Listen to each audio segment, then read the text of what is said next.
I see Co-Tenderloin, of course. I see Charity Cultural Services over there. And I think what this is there's got to be at least something that's there as far as a supportive service. That's the, workforce terminology and whatnot, but really it's paid training, something to help make ends meet. The resources are there. It's community-driven Dreamkeeper initiative, which is so powerful about the investment. Collective Impact, who's long been a partner with us with Opportunities for All and other programs, really taking the guidance from community, how we administer those funds.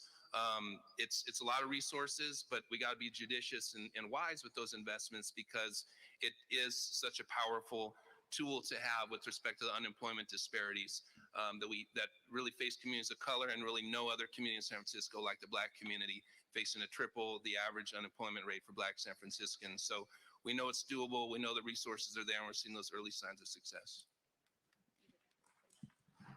I got you on the first one. Oh, and did I mention we're working with Discovering Your True Self Inside the Jail with CityBuild? I love it. Go ahead, girl. Go ahead. I just got a little reminder. So to answer your question, and I just want to tell you guys about a program that we started at Co-Tenderloin. And it really was created by the staff, because we kept having a problem where people were saying, I'm not ready. I don't fit there. I'm not comfortable going into this space, right? We would have job fairs. We'd have people come and they'd be like, I don't want to go talk to those people. I don't feel comfortable. So we said, what can we do? How do we bridge that gap? And as my brother Rudy would say in the Tenderloin, there's nothing tender about the Tenderloin. So the folks we're serving are underserved, unhoused. So I'm talking about they're coming in our space to get their life together, but they're living in a tent. And in some cases, they don't even have a tent, right? So we built a program, and it's called Calming Corner Ambassadors. I've had many people come to me and say, why when I go through the Tenderloin, I see all these tables set up and I see these ambassadors, but their vest was on crooked and one was nodding and, all this kind of stuff. And I'm like, yeah, that's right. But those are the folks who are trying to get their life back together. And it ain't about them sitting at the table, handing out flyers, recruiting for Co-Tenderloin. It is like the lady said on the end, we're giving them hope. We're giving them dignity, because as they work as a Calming Corner ambassador, they're earning a gift card, right? It's $65 that they can go take and spend on whatever they want to spend. They don't have to spend it on food, but for some of the young ladies, they want to go get their hair done. And you know what? What's wrong with that? If that gives them the confidence to keep moving on through the program, then let's do that. And so we really always try to think of unique ways to meet people where they're really at and give them that dignity and that hope. And then what happens is they're around my amazing staff, and that positivity starts rubbing off. Like, oh, I'm sitting here with Elgin Rose, shout out to Elgin Rose, and he's just started his own nonprofit, and he's also now works for a startup. I could do that too, because you know what? He was just homeless. You know what I'm saying? And so it's a stipend so that they can get on their feet, they can get personal hygiene items, but really it's more, it's showing them that you are ready and that you can do this, right? You can show up every day on time. You know what I mean? You can deal with people. All of those things that we know are the foundation to really continuing on in this workforce. We have many programs. We have a community health worker program. And really what we're teaching folks is you can take your experience being homeless and how you got off the ground, how you were able to get the services you need. You can tell people that are still homeless right now, and you can teach them the same thing. You can take your lived experience, because it's really, really important to have that, and mix it with the book experience, right? But it's a stipend program, because I had too many women and men saying, it's 8 weeks. I can't take an 8-week class. There's no way I can take 8 weeks out of my life, still feed my 2 kids, still manage to pay whatever rent I have, or whatever that looks like, right? Because for everyone, it's very different. So we stipend them. And you know what we keep seeing? We got people now getting placed at Health Right 360, making $90,000 a year. We got, it's success after success after success. Everyone that's gone through that program, except for 2 people, have been placed. And that is amazing. And a lot of that is because a lot of the community leaders out here will hire our people because they know they've gone through this 8-week training. They know they have lived experience. And in some cases, some of the people who are hiring them used to be their case manager. And they're like, whoa, who is this person, right? But those are the things we got to keep doing for our communities to make sure that we can keep uplifting them. Thank you. So, so I'll keep mine really short. Culturally relevant. Like when you say Health Right 360, I'm product of 45 years working there, heroin addict myself, saved my life. So thank you, Walden House, Health Right 360. Instituto Familiar de la Raza, culturally relevant. Roadmap to Peace, the Latino Task Force, Rafiki Coalition, uh, Ella Hill Hutch, African American Healing Center, all of us culturally relevant. Our Asian partners who SVIP is starting on an ambassador program to work against Asian hate, right? All of us reimagining the work that we do to be able to meet the needs of the community. Yes, community driven. Linda, with all her sports program with Rec and, Rec and Park and Park and Rec. What, I always get it wrong with you. Parks and Recs. I'm sorry, Linda. All of those culturally relevant, so important. Thank you. Thank you for those responses. So in our last minute, like we want to use these panels to share information, but we also want to use these panels to get to action, right? And to do the actual work. So in all the great programs that you all shared, this is the time, this is the opportunity. Miss Felicia said a lot of this work is just mentoring. That's what it is. And so what are the opportunities out there within what you all shared about for folks to volunteer, if folks want to get involved? Where can we reach you? So if we want to be mentors as well. And that's for anyone. Can I just say one of the most important opportunities for folks right now, particularly young people and particularly folks who have experience in the justice system, is around entrepreneurship. Wealth gaining, right? Like we've seen over the pandemic, especially, we've seen it skyrocket. Everybody got a business now, right? And I know we at Bay Area Community Resources, we have an entrepreneurship program and the only incubation space for young people at MLVS out in the Mission. But we have entrepreneurship programs specifically focused on Hope SF residents, specifically focused on the reentry, specifically focused on undocumented folks and everything in between. But I really want to lift that up because that is very current. Young people don't necessarily, and then really all of us, like, do we really want to be subjected to the hierarchical system at work? We're like, do we really want to report to a boss? Probably not, right? Like, we've seen that a lot. But particularly with young people, they've seen and take advantage of technology in a way that so many of us have never. We're still figuring out. I don't know how they do it. But right now is a perfect time. And what happens with entrepreneurship is that young folks also at the same time learn about finances. They learn about saving. They learn about not cashing checks at the check mart in the neighborhood, right? They learn about the importance of saving and investing resources, right? And I'm thinking about SF Black Wall Street as well and the work that they're doing around really building up our communities to be able to stay in San Francisco, to be able to invest, to be able to have assets, to live here and not be pushed out. And really, entrepreneurship is the first step to that process. So in short, if you are a business owner or are familiar with the entrepreneurship process, hit Ruth up. Yeah. All right. I do want to respect the time of the next panel. So Miss Felicia, if you can go ahead. All right. You mentioned mentors, and I'm always looking for mentors. I know one of my play brothers said, "Oh, Felicia, you got so many mentors." I said, "I do," because you need a different mentor for different parts of your lives, right? But the one thing I welcome anyone to become a mentor. But the prerequisite for me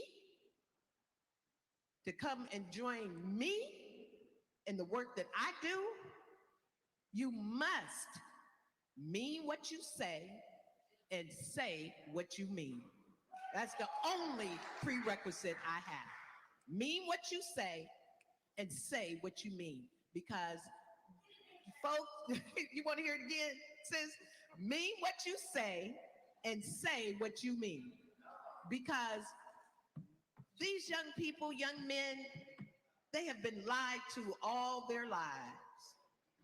And we can't continue to uphold the lies. We must begin to help them in their authentic selves in truth and honesty.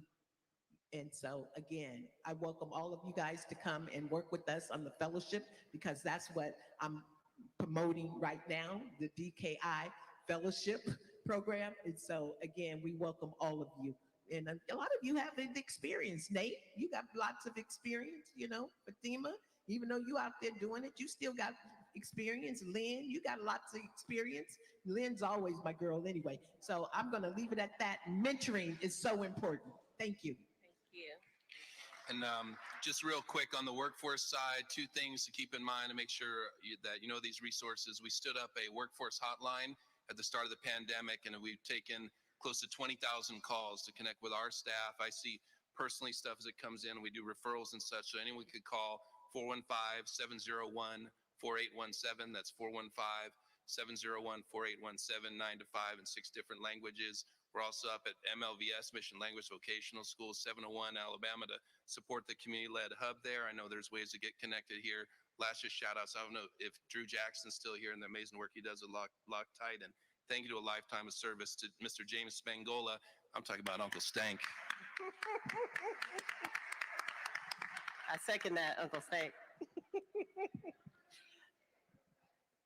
Oh, they want you to repeat the number. It's 415-701-4817. Go UP. And Donna? So we have over 27 different programs anyone can volunteer for, right? So that's in the health sector, that's in the tech sector, that's just in our community health sector. Trust me, whatever you're doing now or what you got going on in your life right now can be of value to somebody that's going through our training programs. And so you can look us up, www.codetenderloin.org, or you can email volunteer@codetenderloin.org. And if you want to call me, my number is 510-240-2735. And I'm pretty sure almost everyone here has my telephone number because I'm always handing it out. But if you need, I'll definitely can give you a card afterwards. But I will tell you, I'll give you a shout out to Brother Malik over here. Thank you, Malik. He actually came and spoke to our youth cohort, right? So it was like 2 hours out of his day, but his story was so powerful that today I got youth emailing me like, man, can I talk to him? I want to be an entrepreneur. I want to do this. I want to do that. And so those things all matter. We have a program that's an entrepreneurial program where we're teaching folks to build their own startups because as we all know, who's better to build something for the community but the community, right? And so we're giving them the tech skills to do that. And whatever you might have, whatever advice you might have, they're going to need that. So come join us. We have a lot of fun when we volunteer. We have a lot of different activities other than you just coming to volunteer. We do curriculum building days where it's like, let's make this better, right? Because we know that we just can't keep dishing out the same curriculum. But we want to hear from y'all. You might have something that no one has ever thought of. So bring it to us. We'd love to have y'all be part of the family. Thank you. Real quick, from the carnival side, don't forget drum circles for healing. Yum, yum, tastes like chicken. I want some more. Cuckoo for Cocoa Puffs. And with that, can we please give our esteemed panelists another round of applause? Thank you so much. We hope you all do stick around for the next panel that is about community-led strategies. Have a great afternoon.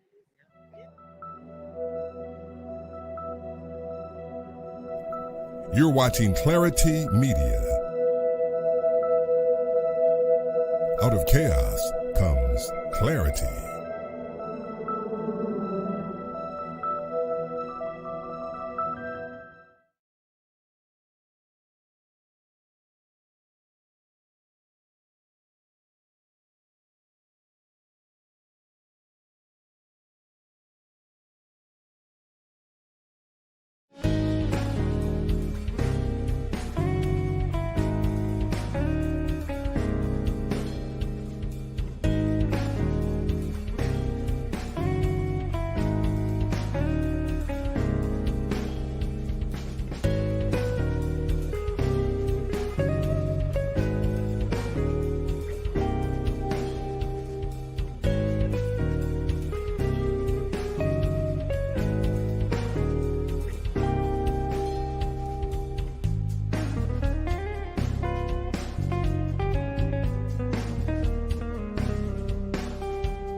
Tune in weekdays to the Bay Area Mental Health Hour on YouTube, Instagram, and on Facebook. You'll find us covering issues surrounding your everyday coping skills and your mental health and wellness. And remember, your mental health matters as much as your physical health.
You're watching